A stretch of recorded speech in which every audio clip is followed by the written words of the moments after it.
Thanks, Ming.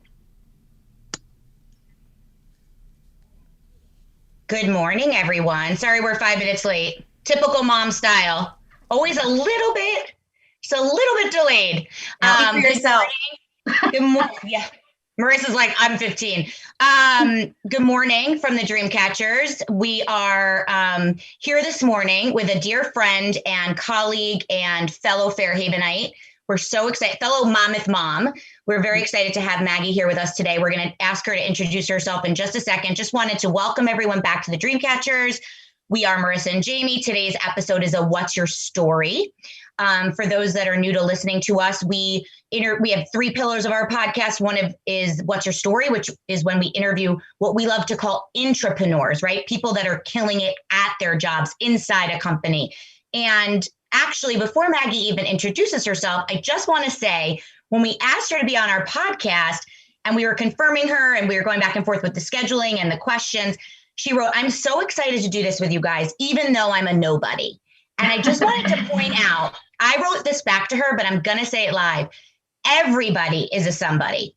And one of the things that one of the reasons we started the Dreamcatchers is to talk to those folks that consider themselves nobodies, right? The people out there that are just killing it at their jobs.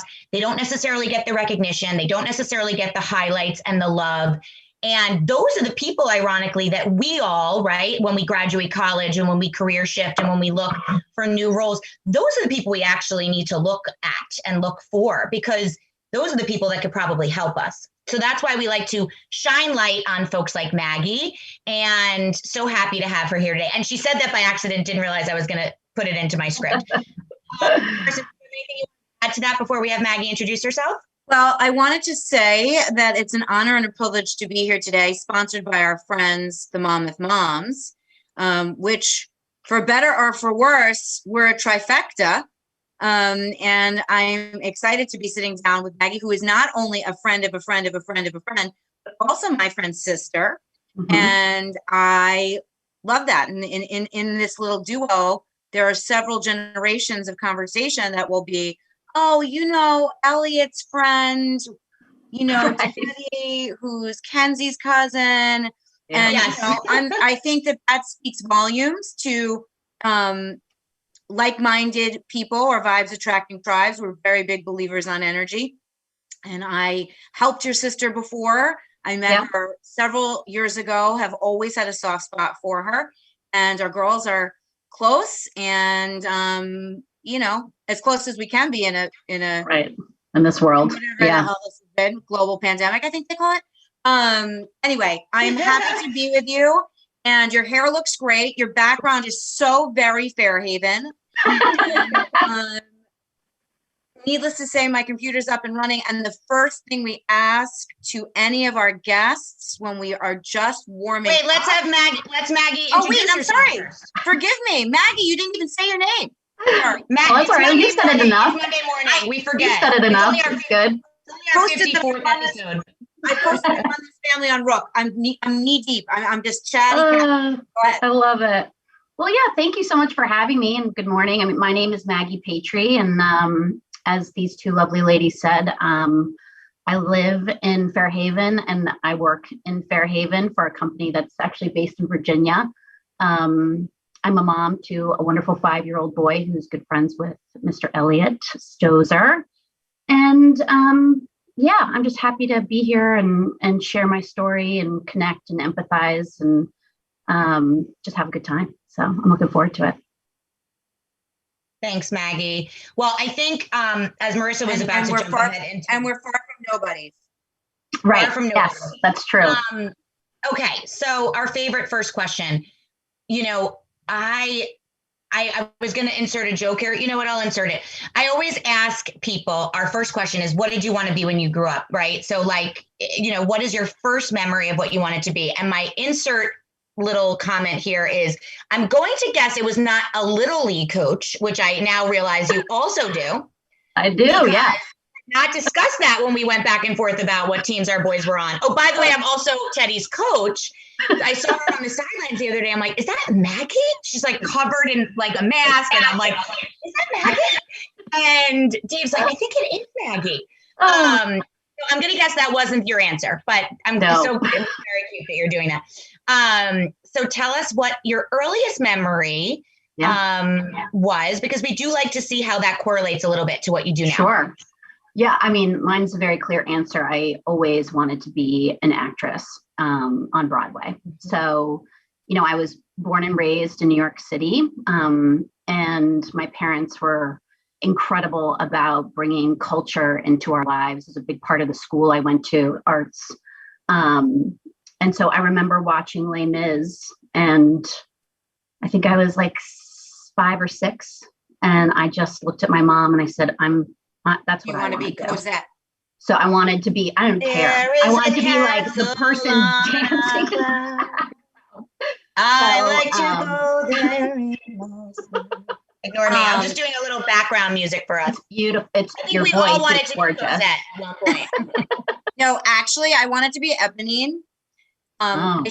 So for the record, I don't want to interrupt you, but I'm actually interrupting you intentionally. I need you to know something that our audience, friends, family friends and family may know, but our audience certainly doesn't know. I'm one of the few human beings on this planet that back in the day when you would go to the gym with your Discman, do you remember that? Yeah, that sure. appliance? I would listen. Who else do you know that would run a 5K on the treadmill listening to the soundtrack of Les Mis? And when I felt like switching it up, went. So the only one I would skip was, the one where there's the stealing one. That one I didn't love. Oh yeah. Mm-hmm. Yeah, I would just go fast forward on that one. But Eponine's my girl. That's the one. If you ever want to do a karaoke duet on Eponine, I'm all in. Do it. I always gravitated towards the male roles. I loved, I don't know why I've always done that. And even in the plays that I was in, like the little rinky-dink school plays, I always played either the villain or a boy, or kind of like the best friend of the ingenue. I've always been like a character actor, and that's what I kind of grew up expecting to do. I majored in it in college. I went to the Atlantic Theater Company School after college and studied for 2 years with them. And then, I hit the pavement and became a waitress, and it was incredibly the most cliche experience ever.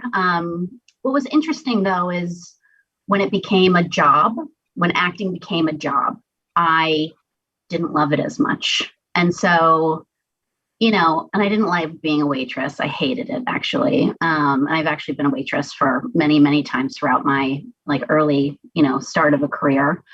So I followed the passion as much as I could. And then when I realized I just didn't want it to be a job. I wanted to love it. I looked to the next phase, what would I do for a career? I had kind of that moment of my parents were like, what are you doing? And my dad's been in advertising and he's retired now, but he was in advertising for over 40 years. He's an ad guy and an account person, a client service person. And he was like, listen, Maggie, you understand people and you read situations and you are good at manipulation and things like that. And you've got these leadership skills. And I think it would translate really well into advertising. And so he made a phone call, used nepotism as much as I possibly could. And I got a first job as an entry-level account person at this company called Kramer Krasselt, which is actually based in Chicago. And, started working on Yellowtail wine campaign. Do you remember that? With the mermaid with the yellow tail and the kangaroo with the yellow tail. That would have been the first wine I ever drank. Yeah. Yeah, sure. Mine was fancy. It was the good wine that was cheap, So, yes, that wasn't in a box. Yeah. Yep. And so, I cut my teeth on that, and I stayed there, and I've been there for I've been in this business now for over 15 years. So I love the translation that you just made, that you obviously have thought through before, which is we like to correlate, but it sounds like you've kind of made that connection already. But for our audience, I think it's interesting to hear, your training as an actor in the theater and convincing others of, X, Y, or Z, or entertaining people, or speaking in front of a crowd, like these skills. I mean, that is something that when you come into Marissa and my office, when we say like, who are you? Like, who are you? Right. So what are you good at? What do you like to do? Yeah. And then we help you and through this podcast, we help others realize that those skills are actually very translatable things that you can then bring to, say, advertising or client services, where you are speaking in front of people, you're going out and entertaining them, you are convincing them of something. So acting actually, in a very, kind of easy way correlates to advertising. So that was very sharp of your dad, obviously, to convince you to do that. So you started in which, like, did you have internships? Like, where did you start when you got into acting? I mean, I interned at my dad's company for a little while. I interned and then ended up working a little bit at ICM, which is a talent company, like a large talent agency in New York, in their commercial department. So it was like voiceover work. And so, and then I worked at Monmouth Beach Club as a waitress. I made a killing that summer. My God, that was such a great job. Anyone who has a daughter or son that needs, you should go look for beach club work, because it's great. And so I've always had a nature of people pleasing. I've been that way my whole life. And what I say to people who get into this line of work, it's not for everyone, because you've got to let things roll off your back quite a lot. You're the messenger. So you're going to get shot over and over and over and over again. And you have to have this element of people pleasing about you, because you can't really ever say no in my line of work, right? Like, we're client service industry. Like we can say, we can't do it that way, but can we compromise and make a change? So you're always saying yes and, like the whole improv mantra, right? So it's all wrapped up in that. And you just really gotta have a thick skin and an ability to solve problems pretty much every day, right? And it's a big part of that work. You don't even realize this maybe, but we just last week had our dear friend come in and speak to our community, the Dreamcatchers Web. His name is Julio Vincent Gambudo, and he came and spoke to us about the art of saying no professionally. He just wrote a very, very, insightful piece, actually 2, now 3 in Medium that went viral, or on Medium, I should say. That's, very dated of me, in Medium. Like it's a newspaper on Medium, and it went viral about saying no personally, saying no professionally, and then just the follow up to that. And I think what's so interesting about what you're saying is that, and what he kind of walked us through, it's all about word choice. And I think advertising, advertising in and of itself is that, it's a business of word choice. It's, how do you communicate something to an audience in any capacity, and or a client for that matter. Okay. So you started out on like the consumer talent side, and you were there for a long time. Now talk us through what we like to kind of do. And then we wrap our Facebook Live feed. And then if folks want to hear the rest of your story, we direct them to the podcast that we now are available, by the way, on every podcast platform, which we're very proud to say. That's awesome. So anywhere you get your podcast, you can find the Dreamcatchers. But before we wrap that part, I just want to get to what we call your aha moment, right? When your light turned on, as you're in advertising, you're spending this time doing this work. And so many of our audience members are, looking for that spark. And I'd love to hear from our guests, where your light went on and how you then transitioned from where you were to what you do now. Yeah. I'm very big into my work has to have a purpose, right? Now I am. And I think I discovered that through, the new beginnings of being an ad executive at an ad agency. And acting gave me a purpose, right? I love making people laugh. I love the sound of applause. I love that creation and that, that you're putting yourself into something and becoming something else and changing people's minds about things. And, I was in this consumer world and I was like, how much do you need to know about wine, right? There's a cap, right? You know it all. I worked on a yogurt brand. I was like, okay, I know everything about yogurt. And for me, I was like, okay, what is this? Like I'm making somebody else money because I'm selling yogurt. Like it just didn't make sense. And unfortunately, my mom got diagnosed with cancer and it was rather aggressive. And she went in for this huge surgery. It took all day. I mean, it's just like the most terrible moment in my memory, in my history, because we're very close. And, I didn't get it, right? Like I had to look into books. I started reading up on cancer and the type that she had and what that would mean for her. And she's okay. She's living with cancer now. It's been over a decade. She's a remarkable human being. But, I started to learn all of this stuff about science and it was intriguing. And I was like, how can I'm not going to be a doctor. At this point, I was like, I don't have the aptitude for that. And I definitely don't have the education for it. Right. And, I was like, how can I marry what I'm doing now with this and have a sense of purpose?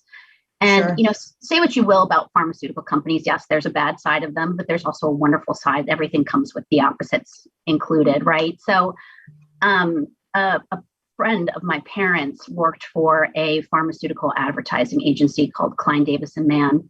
Sure. And he talked to me about it. And he was like, it's really interesting. It challenges your creativity because it's a very regulated industry.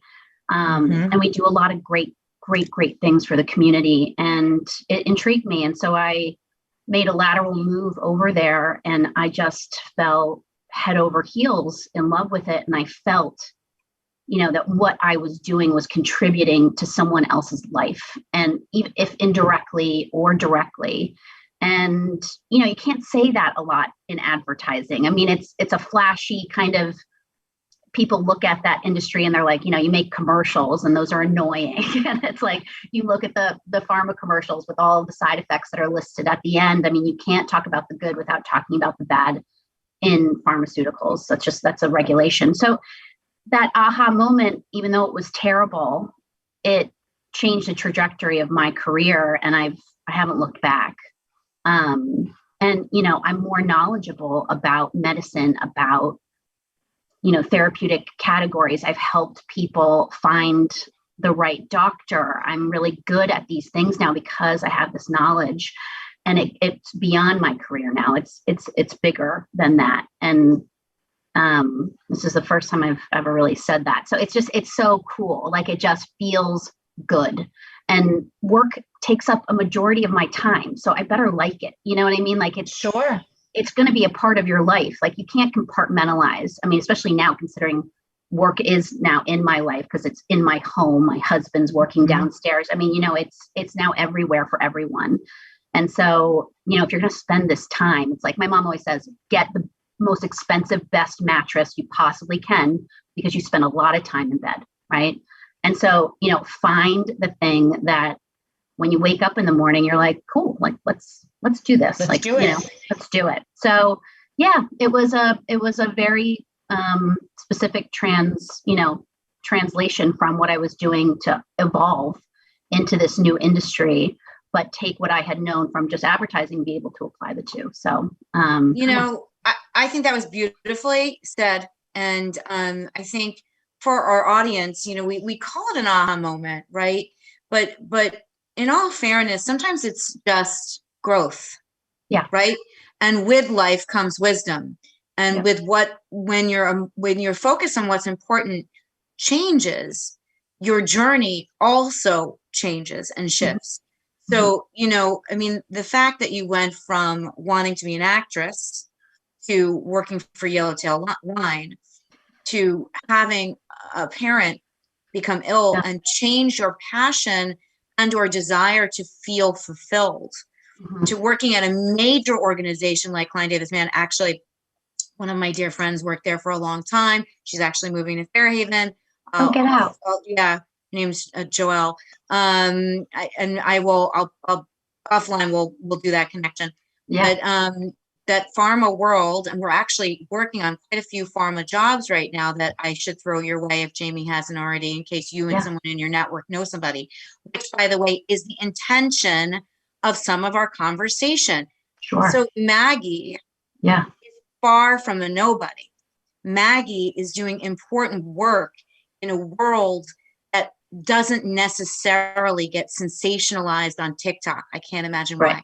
And I just want to say to you that I'm thankful for your word choice, because I believe how you strung that together and enunciated the pieces of that you wanted to feel fulfilled. I mean, I'm sure your team at Snow would be extremely humbled and emotional in a professional way to know that you have found profound personal fulfillment by doing your work. So thank you for sharing that.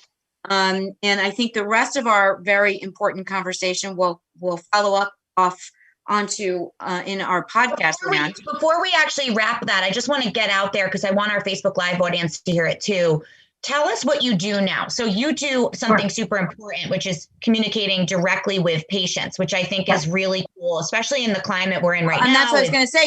You're in the world. I mean, literally, if there's anyone to have in your Rolodex, to use an antiquated word, I've said Discman and Rolodex, just throw me over right now. But anyone to have in your Rolodex would be someone like Maggie, who's touching the world of science, because for some of us, sometimes it's nice to know science. It's rules and it's facts. Yeah. And, you know, even when the facts are somewhat blurry or unclear, like they come with that long list of all that stuff, it's the medicines that you're working on are enriching people's lives and allowing people to live a more fulfilled, healthy life, right? Yeah. Because we all don't know when we're supposed to check out of this place. Right. So we might as well live as best as we can, like said your mom, right?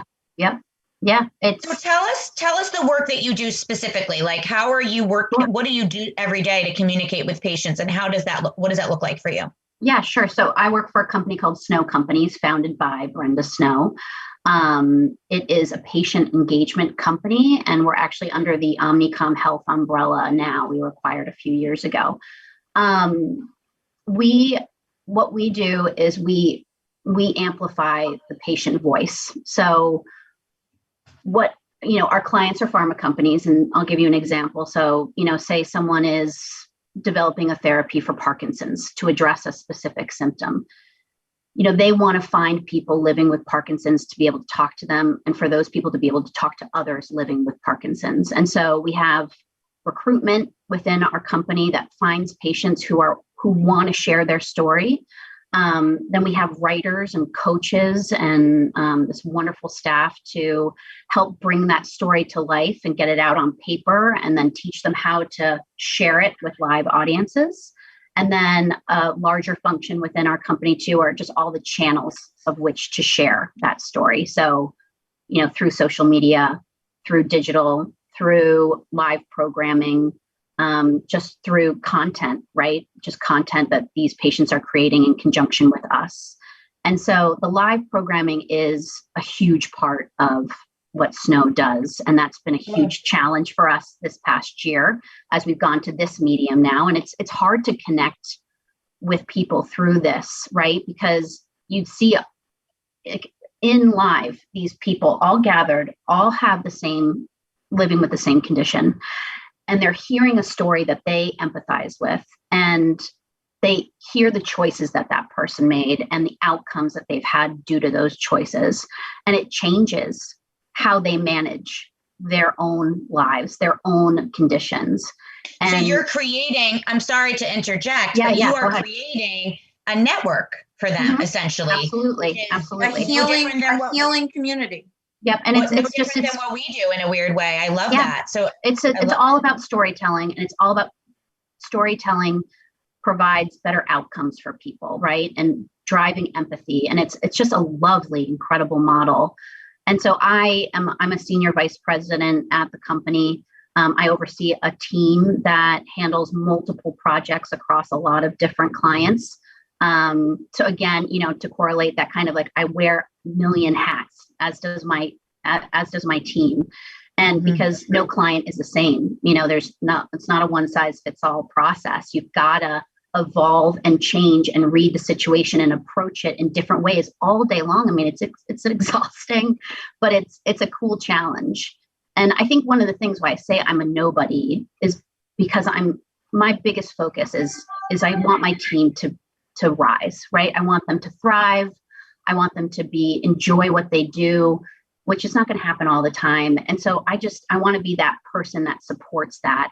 And I think that's what a good leader makes, is someone who wants to see the best in everybody else. And I might not do that every day. I think people who say you can have it all, or it's a crock of, what? I mean, you can have some of it that day, and then you can have a little bit different the next day. But so that's really my focus every day, is how can I help, right? Basically, I say that like 50 times a day. How can I help? And it's a big part of the job, but this company is incredible. I've been with it for almost 4 years now. I work from home. I've always worked from home. About 20 to 30% of our staff, I think, works remotely. And then we have an office down in Williamsburg, Virginia, where, the rest of the staff sits. So obviously they're working from home too during this climate, but we're looking forward to getting back. What a cool area of pharma. I mean, I worked in pharmaceutical PR for a hot second before I switched into recruitment, and we worked closely with obviously our ad partners. I never knew about that industry and part of the industry. And I think that that's a really eye-opening thing for me as a recruiter, but also our audience, that there's this area that's specifically designed to communicate to the patients and bring the patients together and coach those patients on how to speak to the media or audiences. I mean, this is a totally different niche. And I think that that's a really cool thing to have somebody like Maggie share with our audience, because that's an area that maybe people might be interested in, especially after what we've all experienced this year, right? Of like what we receive from media, from other people, from whatever it is dictating what we decide to do with our own bodies, right? So it's like, oh, did you have a bad reaction to the vaccine? Should I not get it? Like, these are real conversations right now. And there are companies out there that are helping to engage people in that way about, not just the vaccine, but all sorts of therapies. And I think that's fascinating. We deal probably a great career path for people or students that are interested in public health. Yeah. Mm-hmm. You see that major thrown around a lot. We interviewed somebody several podcasts ago who went back to school for her master's in public health. Nice. Like, I think, it's funny. I saw a commercial last night, like a New York City commercial, where they were promoting going back to school. It was funny. It slipped into the crevice there, where they were promoting going back to school for public health so that we can be better prepared for the next global crisis, that other people could be working and working together to solve it. And I think, my mother, or our mother, is a cancer survivor also. And although she was hesitant, just because that was her personality at that time, to be involved in group therapy, she probably would have benefited and or would have responded to a group like this. Like, so she could have talked through, oh God, I've heard this name so many times that I've blanked on the name of the meds, but it makes her body ache. And she's actually metformin. Thank you. So it came to me, metformin. And she actually gets to finish her metformin this year, which she has so much emotion about letting that go, that I realize that is an untapped, I love what you're doing. Sorry, I'm a little late to the party on it, but like to be able to have a safe space, because let's be honest, and then we'll switch off to podcast. Sometimes, as much as our medical professionals and our healthcare workers are superstars, they are built, they didn't intentionally choose this job for this piece of it, but they have subsets of personality skills that allow them to rise to be these superstars. You don't see me wanting to work in health, okay? I'm not able to do it. There are certain people that can do that kind of stuff. And those kind of people, for better or for worse, may not always deliver the soft pieces of what Maggie and her colleagues are delivering. Right. So like when you go to the doctor, sometimes, even if they have a great bedside manner, he or she might just give it to you straight. Listen, here's the deal, Marissa. You got to get your vaccine. It is what it is. Right. Okay. Right. I mean, can I ask a question? Can I ask a fast question? Because I do want to wrap this part up. I think our audience would love to hear this, and I'm curious. So how does the recruitment work? So say my mom is a great candidate to be a spokesperson, or, I hate to use that word, but like a ambassador, if you will. Those are the words we use in our business, for Metformin, say, and Metformin was one of your clients. How does she get, like, who does the communication go through? Is it the doctor typically? Is it straight to the patient? How does that process work? It's multiple channels for recruitment. So, I mean, it's funny you say ambassador. We call them patient ambassadors, right? That's what these folks are for us, and they're our celebrities, right? And we treat them that way. The Snow website always is a place to go to submit your name if you're interested in sharing your story. A lot of times, you'll see something online, or, there's a social media. We use a lot of channels, but through your doctors, through advocacy organizations, things that have a good following of people that we know we can reach.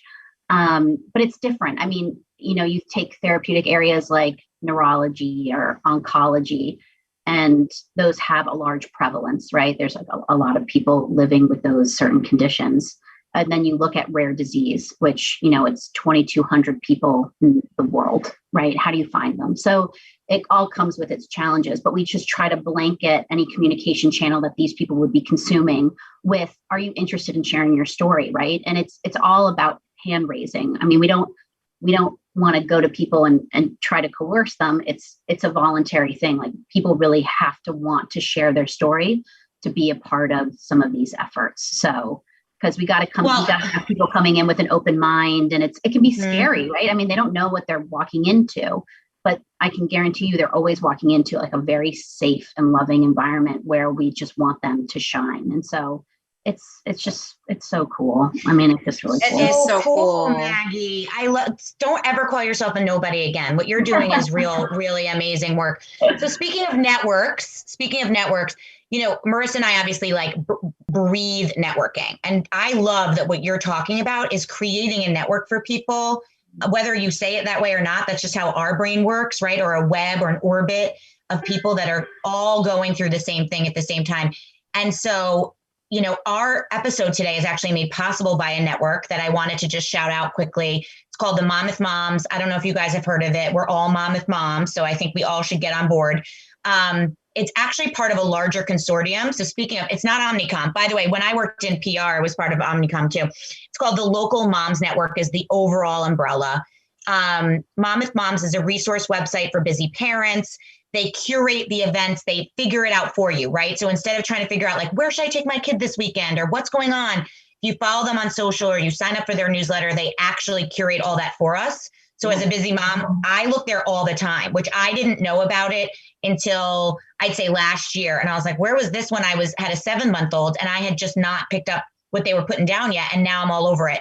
So when you're looking for where should I go apple picking? What's happening this weekend outdoors, especially in this climate, they're doing all that work for us. So I highly, highly recommend it. A little bit more about Monmouth Moms.